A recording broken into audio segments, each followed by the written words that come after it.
Alright, so I'm gonna solder this chip on. I have a tray here.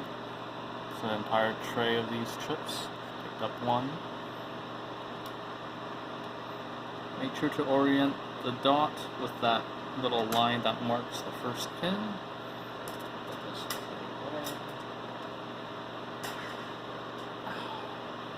Alright, the phone is currently on right on top of the fan, so that might be why it's loud. But you want to first orient this, see if you can get all the four sides of the pins aligned. Get your wire. You want to first dab a corner, just a little bit of solder. Get your hand in there and secure it. You can see that the solder will like lick onto the pins.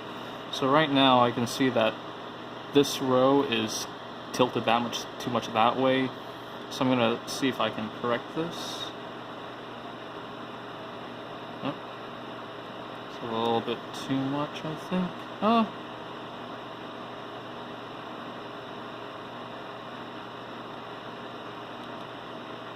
That should be good. Just check. Yep. So there's enough separation. You can see the black between every single pin. Now, I know that this corner is done.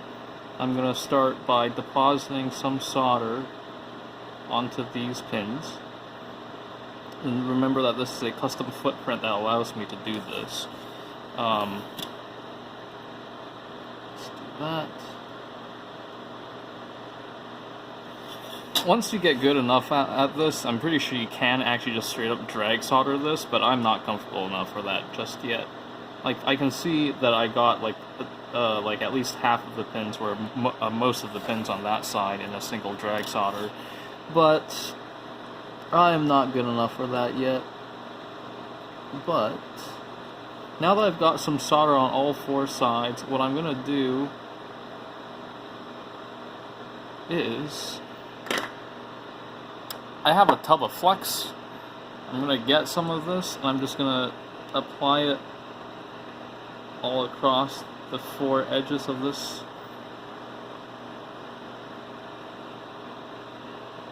Just get a little more.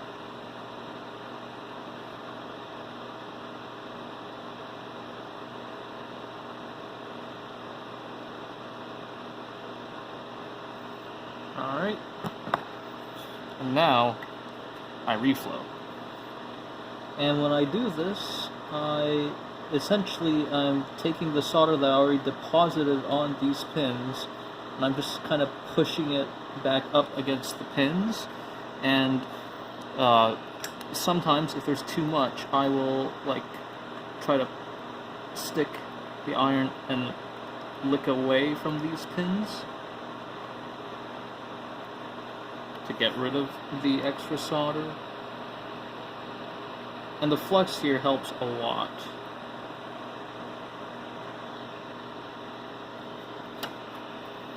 That's those two sides done.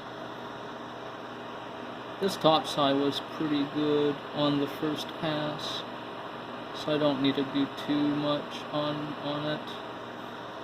Yeah, I placed R2 and R3 a little bit too close, so sometimes I accidentally catch them.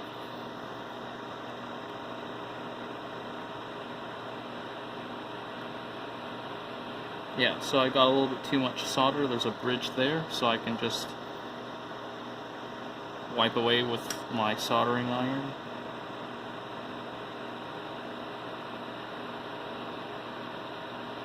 And that should be good.